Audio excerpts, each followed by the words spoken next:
ang ating mga sarili, puso at isipan. Atensyon, walang matutulog dahil makikinig tayo ng salita ng Panginoon na ihayag sa atin ng isang dakilang Ama.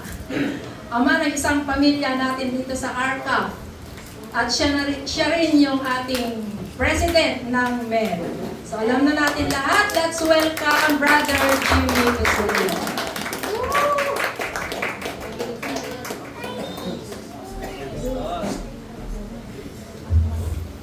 Nakikingala ako ng malalim.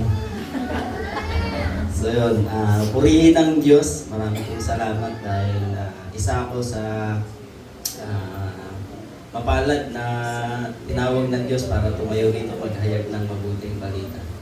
No, yung unang araw pa lang yung nagbi-meeting yung mga leaders, yung pagkabanggit ni Pastor Abdir, baka si Pres pwede din. Bumilis yung tibok ng puso ko. Hindi na ako nakapag-react. Sabi ko, sige po. Yun, hanggang sa trabaho ko, 1 month hanggang ngayon, talagang kinakabahan ako bago talagang, yun, nasabi ko na rin to sa mga nasabi ko na rin to kanina, na yung mga kasama ko doon sa trabaho, nakikita nila ako, nagsasalita ako mag-isa, sabi sa akin, bakit gano'n yung si Sir Jimmy, nagsasalita na mag-isa, baka iniisip nila, nababaliw na ako. Lumalayo ako sa kanila, tapos may hawak akong screwdriver kasi nag-set ako ng makina. So yun, gano'n yung preparation ko. Talaga hanggang ngayon, iba yung pakiramdam po ng tumatayo ko bilang music team, part ng music, o kaya isang presider. Ngayon po talaga, kinakabahan ako. So, lahat po dapat makinig tayo. Isarado po natin yung cellphone natin para po yung mapakinggan po natin yung nais ipahiwatig ng Diyos. Talagang saktong-sakto sa amin yung yung Deuteronomy 6 chapter 6 verse 9. So, naitanong ko na to kanina. Tayo ba bilang Kristiyano, naniniwala po ba tayo na ang kasabihan ng matatanda ay iba na ang kabataan noon unlike ngayon? Naniniwala po ba tayo doon? Tama. Iba na yung kabataan ngayon kaysa noon. So, i-share ko lang yung kaming mga kabataan millennials. So, millennials, ang lang namin nun, ang ginagawa lang namin nun is maglaro. Yan na namin, masaya kami pag ang laro namin yan, merong piko, merong ano ba yan, shato, jolin, sticks, ano ba yun, yung ano pa, patintero. Yan po yung mga laro namin. Masaya-masaya kami nun pagka nakakaligo po kami sa ilog.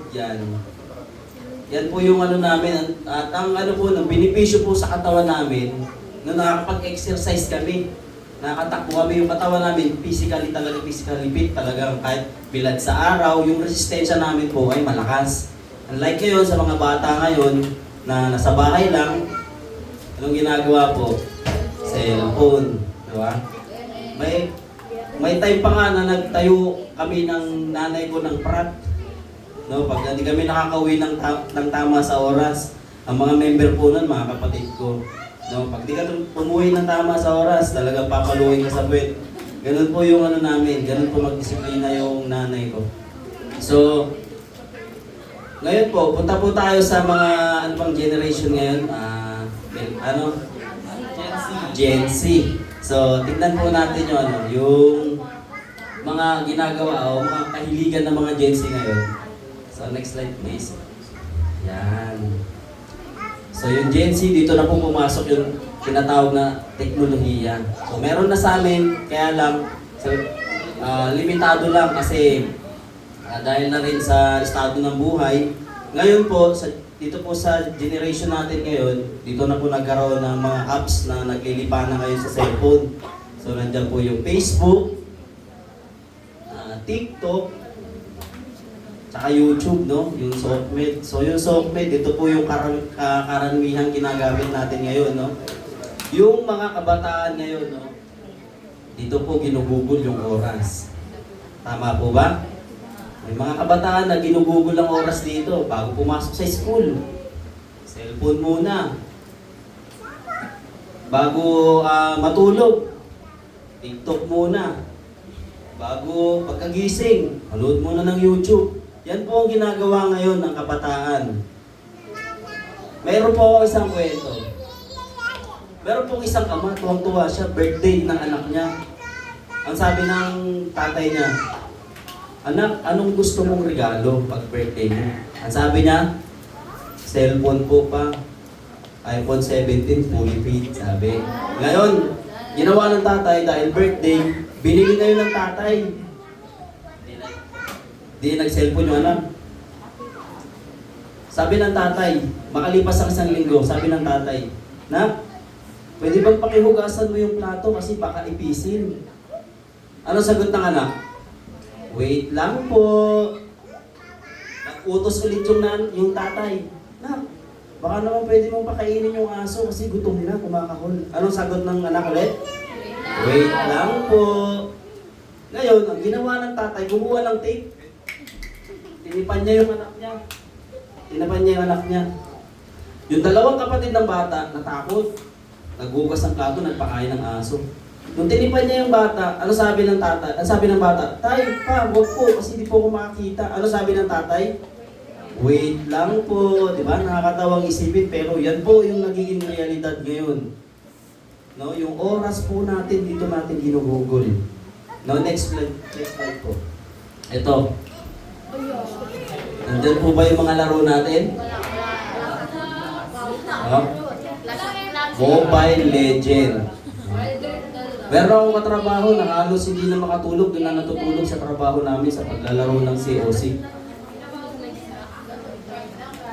Meron din po akong katrabaho na halos ang usapan, Mobile Legend. Ang kabataan ngayon, no? Masyado na tayong accessible pagdating sa teknolohiya kasi dahil sa internet. Pansinin niyo yung larong Gorbax. Pamilyar po kayo, alam niyo na po ba yung nagtitrending ngayon na kabataan na pumatay ng estudyante, kapwa niya estudyante? Adik na adik po sila sa larong Gorbax. Ang Gorbax na laro na po ito ay masyadong literal na brutal na laro na pwede ka pong gumawa ng senaryo sa loob ng laro na yan na pwede kang mamaril. So pwedeng mai-apply yan ng mga kabataan. Kaya po mga nanay, mga tatay, mga kapatid ko sa pananampalataya, i-monitor po natin yung mga nilalaro ng anak nila natin. Kaya po, chine-check po natin yung ano nila, yung games, yung mga pinapakinggan nilang music, dapat po nating minomonitor yung mga nilalaro ng anak natin. So next slide please. Ayan. Ang mga utos niya ay tanim ninyo sa inyong puso. Pagpapahalaga. So, ang sabi po dyan, sa kawikaan, turuan mo ang mga bata sa daan na dapat nilang lakaran. At pag tumanda man na isang hindi, maghihiwalay. Meron po ulit akong isang kwento. May isa pong pamilya, pumunta po sila sa isang tinatawag na sikat na Monterey Bay Aquarium. Ngayon, habang pagpasok nila sa tarangkahan, hawak nila yung bata, anak nilang maliit. Nagulat yung bata, nakita yung malaking statue ng whale. Alam niyo po kung ano sinabi? Pambihira. Ngayon yung mag-asawa nagulat. Bakit siya nagsalita ng ganun? Ngayon, wala naman nagtuturo. At sabi ng asawa ng lalaki, saan niya natutunan yun? Ang sabi ng asawa, baka sa'yo. Narinig. Ito po yung mga salita na hindi natin sinasadya maituro sa anak natin. No? Example, kayo po ba, pag nagugulat kayo, anong expression nyo? Meron po bang nagmumura? Sana naman po, wala, no? Kasi, yung mga batang maliliit na yan, mabilis po silang maka-adapt ng mga salita. Kaya po, mag-ingat po tayo sa mga sasabihin natin, no? Si Ezra, nagugulat ako, nagsasalita. 6, 7, buong panis. Sabi mo, saan niya narinig? Sabi ko kay Rhea, saan niya narinig yan? Baka sa mga kuya o kalaro niya na, hindi naman sadyang na ituturo. No? Sabi, turuan mo ng mabuting asal ng mga bata. Habang bata pa dapat po, inuhubog na natin ang kanilang buhay gamit yung salita ng Diyos. Dapat inuhubog na natin sila gamit yung salita ng Diyos at yung pananampalataya nila. Habang maaga pa po, dapat po, yan po yung ginagawa natin bilang isang magulang. Mayroon pa po isang kwento. Meron pong magkapatid. Habang kumakain po sila sa pagkainan, nagsisigawan, makain sila. Ngayon lumapit po yung nanay. Ang sabi ng nanay, bakit kayo nag-aaway sa harapan ng pagkainan? Ang sabi ng bata, ng dalawa, ma, hindi po, naglalaro lang po kami. Nakuha po ba natin? Nakikita sa ating magulang, nakikita sa atin yung kinikilos natin, nakikita ng mga bata. Kaya po mga magulang, turuan po natin na mabuting asal ng mga anak natin. Kasi kung ano po yung salitang pinapasok natin sa puso natin, yan po ang lalabas sa bibig natin at yan din po ang may papamuhay natin. Naniniwala po ba kayo doon? Pagmasdan niyo yung mga pastor natin, ano pinapasok nila sa puso nila? Salita ng Diyos, ang pag-ibig ng Diyos. Ano lumalabas sa bibig nila? Pag-ibig na nagmumula sa Diyos. Anong ipinamumuhay nila? Diba? Yung katuwiran na nagmumula sa Diyos. No? Ayan po, totoo po yan na kung ano po pinapasok natin sa puso natin, siyang lalabas sa bibig natin, at siya po may papamuhay natin. Kaya po mga magulang, dapat po, no, magdahan-dahan po tayo sa sa pagsasalita natin. Sasabihin, ito lang naman kasi yung ito lang yung paraan para sumunod yung mga bata. Mali po. May sinabi ko sa Biblia, Kawikaan chapter 15 verse 1, ang sabi ganito po, ang malambot na sagot ay pumapawi ng puot, ngunit ang mabigat na salita ay humihila ng galit. So hindi po reason yung pagsigaw sa anak natin para sumunod. Sinabi sa Kawikaan, no? Ang malambot na pagsasalita ay parang tubig na pwedeng pumatay sa apoy. No, mga magulang, iwasan po natin magsisigaw, magalit, no? Kasi makukuha ng anak. Darating yung panahon, yung mga anak natin magsisigawan din. Kasi kayo po yung nakikita sa atin. No? Yan yung nakikita sa atin. So next slide please. Ayan, lubos na pagkaunawa sa Kawikaan. Ang Kawikaan po ay isa itong talata, makapangyarihang talata sa Biblia na nagbibigay ng diin patungkol po sa pangunawa at pagpapahalaga. So ito po sinabi, salita ko'y huwag mong lilimutin, tatalikuran. Ang mga pangunawa at karunungan sikaping makamtang. No?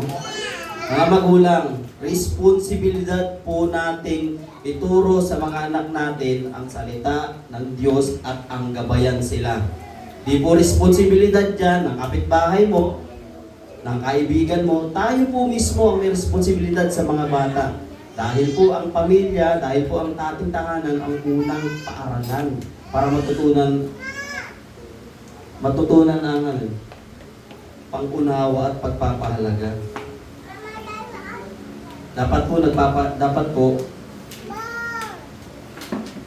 po na ituturo natin sa anak yung mabuting asal, no?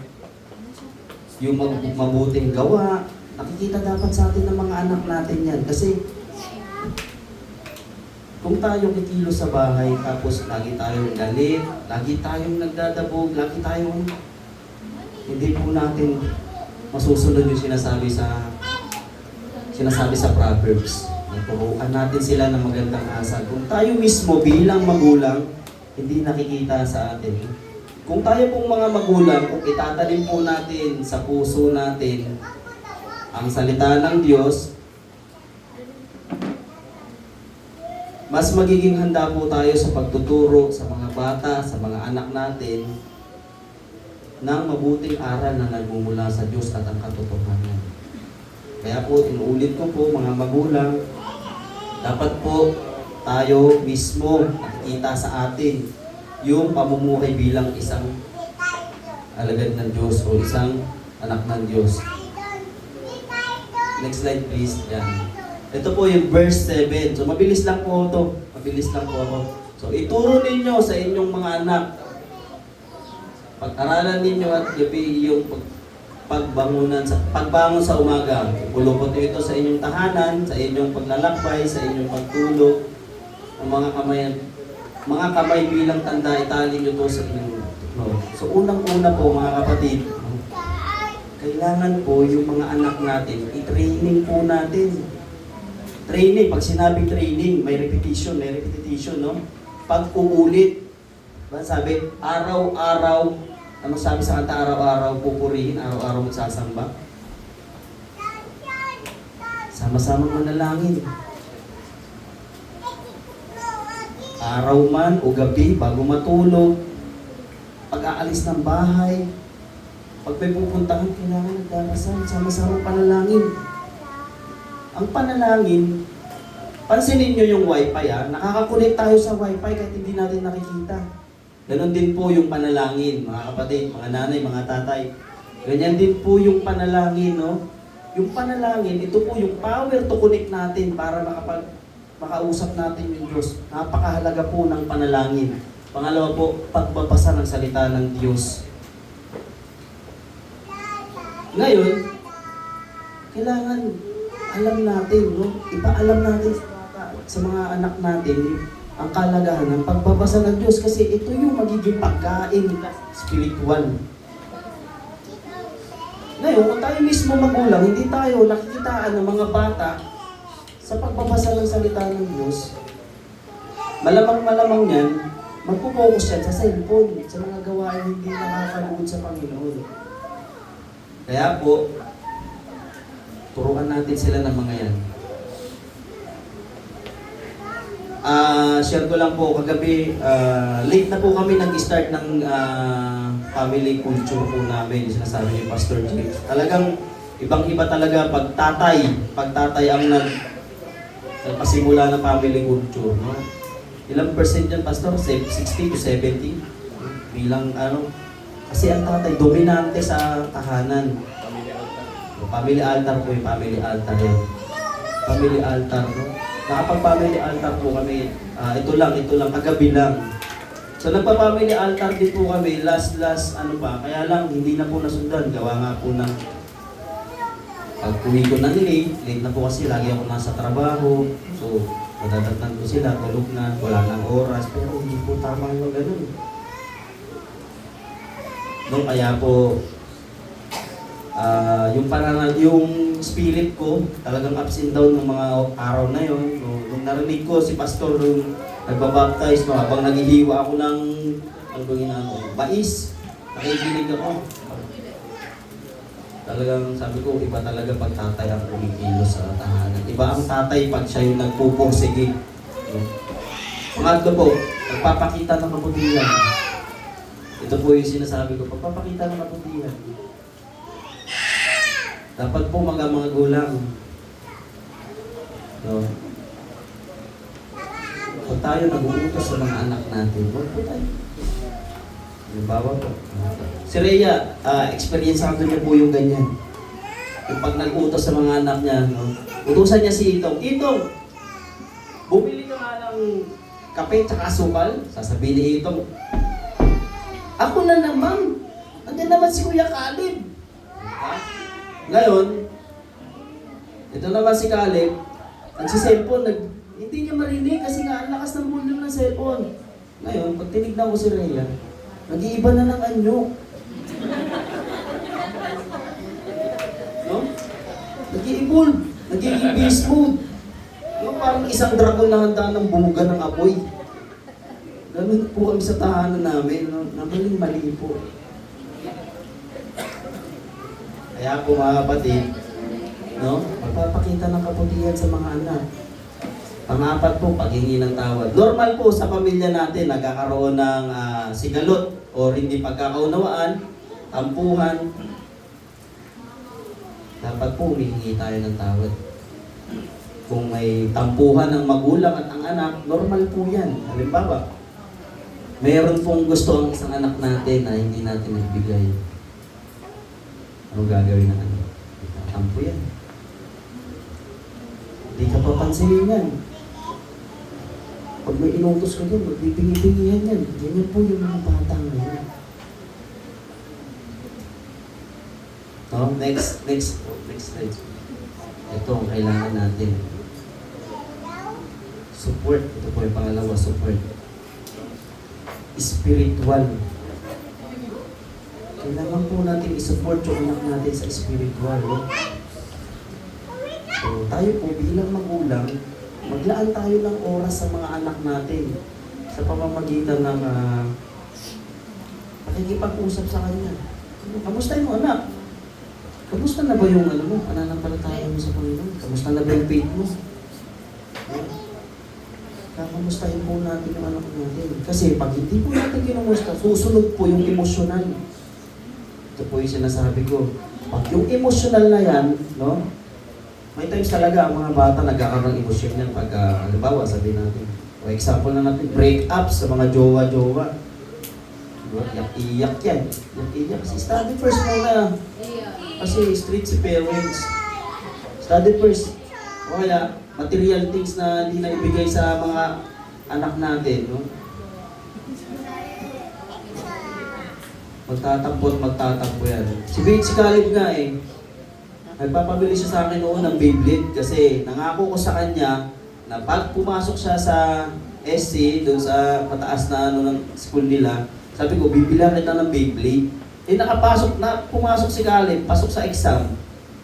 Yung kulang yung pera ko pambili ng Beyblade. 250. Kinuha ni Rhea. Wala akong pambili ngayon. Sabi ko, Lip, sa sahod ko na. Sa sahod na kita bibili yan. Si Caleb, nakaganon. Diba na emosyon? Ngayon, pag yung emosyon na yan, hindi po natin na-control, pupunta po sa mental yan. Mag-iisip na siya ng masama. Mag-iisip na siya ng kung ano-ano.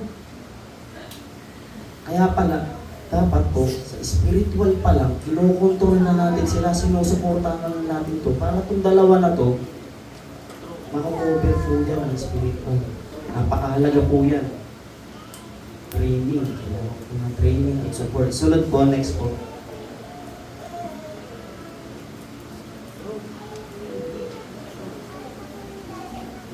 Wala yung encourage. So, wala rito yung encourage. Yun, encourage po ang sunod ko doon, hindi po na ilagay encouragement, no? Una, training, support, tsaka encourage. Paano po ba tayo nag-encourage sa anak natin? Nak, ang pogi mo, manang-mana kay papa mo. Ganun po ba? Nak, ang ganda mo, manang-mana kay mama. Ganun po ba yun? Naniniwala po ba tayo sa sinasabi ng mga magulang natin na gano'n? No? Hindi. Si Rhea, ito, kukwento ko kung paano mag-support sa Caleb sa pagtugtog ng keyboard.